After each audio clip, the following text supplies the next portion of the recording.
Assalamu alaikum. Hi everyone. Hope all of you fine. This is my first video as online teaching. To start this video, first I like to introduce myself. My name is Walid Ali and I live in Saiwal and I am mathematics teacher and teach classes from 9 to 12th and I am teaching from last 6 years. Let's we start chapter number 1 class 9th matrices and determinants. सबसे पहले हम देखते हैं matrix की definition क्या है। A rectangular array of a number is called a matrix. इसमें सबसे पहले समझने वाली बात ये है कि रेक्टेंगुलर एरे क्या है। अगर नंबर को हम एक ख़ास तरतीब में लिखें, ठीक है, एक स्पेस हर नंबर के दरमियान स्पेस डाल के हम उसको लिखें और उसको एक स्क्वायर ब्रैकेट में बंद कर दें, इसको हम कहते हैं रेक्टेंगुलर एरे। मीन्स के a rectangular array of a numbers is called a matrix. ये जो शेप हमारे पास सामने, इसको हम क्या बोलेंगे, ये एक मैट्रिक्स है। इसी तरह 1 0 3 4 ये भी हमारे पास एक मैट्रिक्स है। इस ख़ास तरतीब को हम देखते हैं कि इसको कहते क्या हैं कि 1 3 4 7 2 0 ये ख़ास तरतीब से लिखे हुए। इसका हम किस नाप से देखेंगे। सबसे पहले हमारे पास है row and columns of a matrix. Rows क्या है? In matrix A, the entries presented in horizontal way are called rows. Matrix के अंदर अगर हम इंट्रीज़ क्या है? जो भी ब्रैकेट के अंदर हमारे पास नंबर लिखे हुए हैं, इसको हम क्या बोलते हैं? इंट्रीज़। अगर इंट्रीज़ को हम हॉरिजॉन्टल वे में लिखेंगे, हॉरिजॉन्टल वे क्या है? अगर हम नंबर को इस तरतीब से लिखेंगे तो उसको हम कहेंगे horizontal way. In matrix A the entries presented in horizontal way, जितनी भी एंट्रीज हॉरिजॉन्टल वे में हमारे पास प्रेजेंट की गई उसको हम बोलेंगे रोज़। इस मैट्रिक्स में हमारे पास 1 2 0 ये एक हमारे पास रो है, जिसको हम कहेंगे ये फर्स्ट रो है R1। 3 5 4 ये हमारे पास सेकंड रो है। 2 1 -1 R3। दोबारा इसको देख लेते हैं कि मैट्रिक्स के अंदर अगर एंट्रीज को हॉरिजॉन्टल वे में लिखें तो उसको हम रो कहेंगे। ठीक है, ये हमारे पास फर्स्ट रो है, ये सेकंड रो है और ये हमारे पास थर्ड रो है। इस तरह इस मैट्रिक्स के अंदर हमारे पास 3 रोज हैं। इसके बाद हम देखते हैं कॉलम्स क्या हैं। In matrix B the entries presented in vertical way are called columns.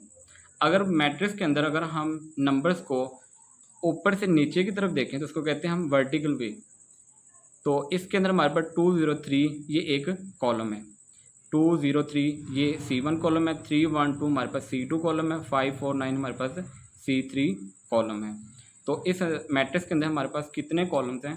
वो हमारे पास 3 कॉलम्स हैं। अगर नंबर्स को हम वर्टिकल वे में देखेंगे तो वो हमारे पास क्या होगा? कॉलम। 2 0 3 3 1 2 5 4 9 हमारे पास 3 कॉलम है। उसके बाद हमारे पास है order of a matrix. Order of matrix में क्या है? The number of rose and column that a matrix has is called its order. अगर हम रोज और कॉलम्स की तादाद को देखें तो उसको हम कहते हैं ऑर्डर ऑफ अ मैट्रिक्स। एक मैट्रिक्स के अंदर अगर हम मैट्रिक्स सी देखें, फॉर एग्जांपल सी हमारे पास मैट्रिक्स है 1 2 3 1 0 4।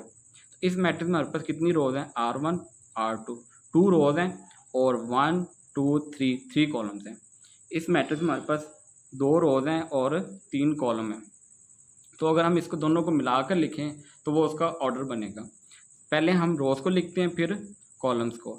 तो इसका ऑर्डर क्या होगा? हमारे पास order of matrix C is 2/3, rows by columns 2/3। इसके बाद हमारे पास है equal matrix. Let A and B be two matrices, then A is said to be equal to B and denoted by A is equal to B। दो matrix हमारे पास A and B, दोनों matrix आपस में equal कब होंगे? उसके लिए हम 2 कंडीशन देखते हैं। किसी भी मैट्रिक्स के इक्वल होने के लिए हम 2 कंडीशन को सेटिस्फाई करवाएंगे। फर्स्ट कंडीशन क्या है कि जो दोनों मैट्रिक्स है उनका ऑर्डर सेम होना चाहिए। अगर हमारे पास पहला मैट्रिक्स A है और दूसरा मैट्रिक्स B है तो A का ऑर्डर और B का ऑर्डर इक्वल होना चाहिए। फर्स्ट दोनों मैट्रिक्स को इक्वल करने के लिए हमारे पास दोनों मैट्रिक्स का जो ऑर्डर है वो सेम होना चाहिए। मीन्स कि इसका भी ऑर्डर 2/2 है, इसका भी ऑर्डर 2/2 है। और हमारे पास इसकी सेकंड कंडीशन ये है कि the corresponding entries are equal. यहाँ पे हमारे पास जो एंट्रीज हैं कि जिस प्लेस पे जो फर्स्ट मैट्रिक्स के अंदर एंट्री है सेकंड मैट्रिक्स में भी उसी प्लेस में सेम एंट्री होनी चाहिए। इसको दोबारा देख लेते हैं। अगर दो मैट्रिक्स हैं उसमें फर्स्ट मैट्रिक्स में जो फर्स्ट प्लेस पे एंट्री है सेकंड मैट्रिक्स में भी फर्स्ट प्लेस पे वही एंट्री होनी चाहिए, और सेकंड प्लेस पे जो एंट्री है वही सेकंड मैट्रिक्स में भी उसी प्लेस पे वही एंट्री होनी चाहिए। -4 2 और 2 कि कॉरस्पॉन्डिंग एंट्रीज आर इक्वल। दो मैट्रिक्स के इक्वल होने के लिए दोनों मैट्रिक्स का ऑर्डर का सेम होना ज़रूरी है। इसका ऑर्डर भी 2/2 है, इसका ऑर्डर भी हमारे पास 2/2 है। दोनों मैट्रिक्स का ऑर्डर सेम हो, ठीक है, और दोनों मैट्रिक्स में कॉरस्पॉन्डिंग एंट्रीज इक्वल होनी चाहिए। तो दोनों मैट्रिक्स क्या होंगे हमारे पास इक्वल मैट्रिक्स। अब हम देखते हैं एक्सरसाइज 1.1 क्वेश्चन नंबर 1 उसका, find the order of the following matrices. पहला हमारे पास मैट्रिक्स ए है, उसमें हमारे पास हमने इसमें ऑर्डर देखना क्या है उसका। तो फर्स्ट मैट्रिक्स ए का ऑर्डर क्या होगा, इस मैट्रिक्स में हमारे पास R1 रो है R2 रो है, तो 2 रोज है हमारे पास और 2 ही हमारे पास कॉलम है। तो इसका ऑर्डर हमारे पास क्या होगा 2/2। इस तरह B same as it A, same order है क्योंकि इसमें भी 2 रोज हैं और 2 कॉलम है। इसका ऑर्डर भी क्या होगा 2/2। उसके बाद सी मैट्रिक्स है हमारे पास 2 4, इसमें हमारे पास एक ही रो है और 2 कॉलम है, तो इसका ऑर्डर हमारे पास होगा 1/2। इस तरह हमारे पास डी मैट्रिक्स है कोई, इसके अंदर हमारे पास 3 रोज हैं 1 2 और 3, और इसके अंदर हमारे पास एक ही कॉलम है, तो इसका ऑर्डर हमारे पास क्या होगा 3/1। उसके बाद हमारे पास मैट्रिक्स ई है, इसमें देखते हैं इसका ऑर्डर क्या है। इसके अंदर हमारे पास 3 रोज हैं और 2 कॉलम्स हैं, तो इसका ऑर्डर हमारे पास होगा 3/2। उसके बाद हमारे पास एक मैट्रिक्स है जिसके अंदर एक ही एलिमेंट है और इसमें भी एक ही रो है और एक ही कॉलम है, तो इसका ऑर्डर हमारे पास होगा 1/1। इसके बाद हमारे पास एक मैट्रिक्स जी है, इसमें हमारे पास 3 रोज हैं और 3 ही कॉलम्स हैं, तो इसका ऑर्डर हमारे पास क्या होगा 3/3। उसके बाद हमारे पास जो मैट्रिक्स लास्ट में है वो है एच, उसमें हमारे पास नंबर ऑफ़ रोज कितनी है 2 और नंबर ऑफ़ कॉलम्स कितने हैं 3, इसका ऑर्डर हमारे पास होगा 2/3। ये हमारा फर्स्ट क्वेश्चन जिसमें हमने मैट्रिसेस का ऑर्डर फाइंड आउट किया।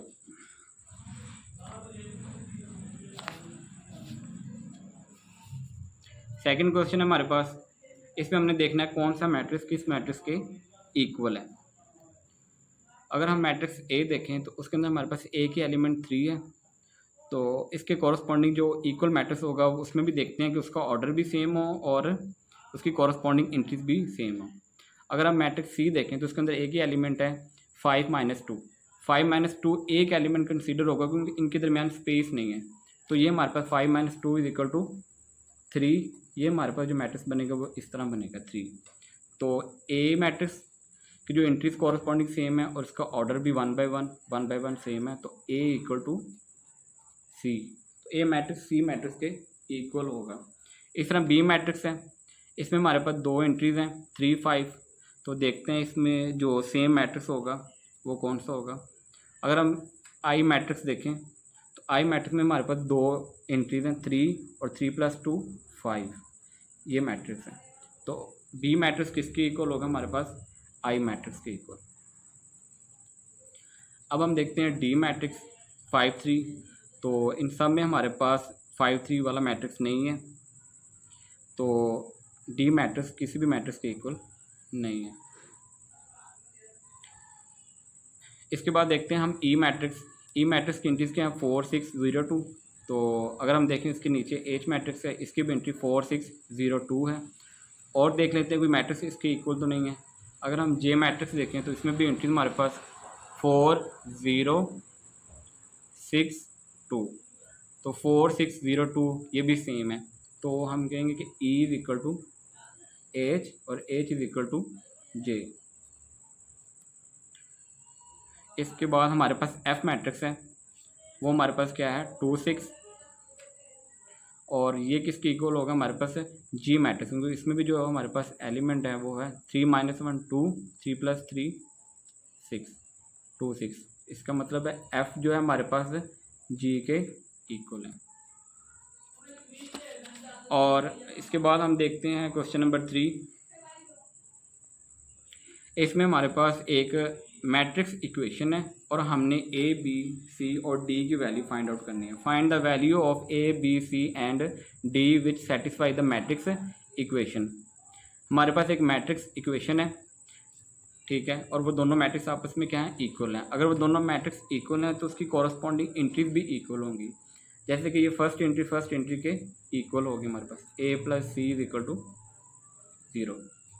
और अगर हम देखें कि इसमें हमारे पास जो A + 2B किसके इक्वल होगा -7 के, तो वो हमारे पास आ जाएगा A + 2B is equal to -7। और थर्ड इक्वेशन हमारे पास क्या होगा C - 1 इज इक्वल टू 3। और जो 4 इक्वेशन हमारे पास है वो हमारे पास है 4D - 6 is equal to 2D।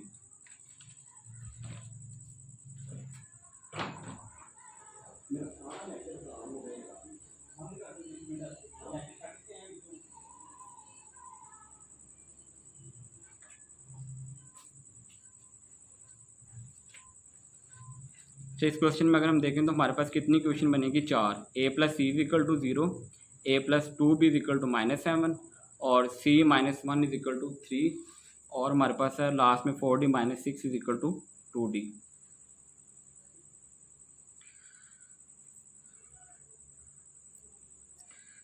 अगर हम देखें जो हमारे पास इक्वेशन नंबर 3 है, पहले फर्स्ट 1 2 3 और 4, तो हम सबसे पहले वो इक्वेशन सॉल्व करेंगे जिसमें A की अननोन वैल्यू, वो है हमारे पास थर्ड इक्वेशन में C is equal to 3 - 1 right side पे आ जाएगा +1, तो C इज इक्वल टू 4। और अगर हम इक्वेशन नंबर 1 देखें उसमें हमारे पास A हमने फाइंड आउट करना है और C हमने पहले निकाल लिया, वो हमारे पास आया 4, तो हम इसमें वैल्यू प्लेस कर देंगे A + 4 इज इक्वल टू 0, तो ये हमारे पास A इज इक्वल टू आ जाएगा -4। A -4 हो जाएगा और C क्या हमारे पास 4, तो A + 2B is equal to -7।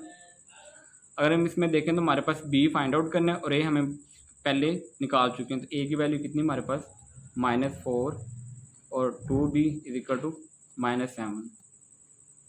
तो यहाँ पे हम 2B इज इक्वल टू -7, -4 को हम क्या लिखेंगे +4 राइट साइड पे, और 2B इज इक्वल टू -7 + 4 -3, और B हमारे पास क्या आ जाएगा -3/2,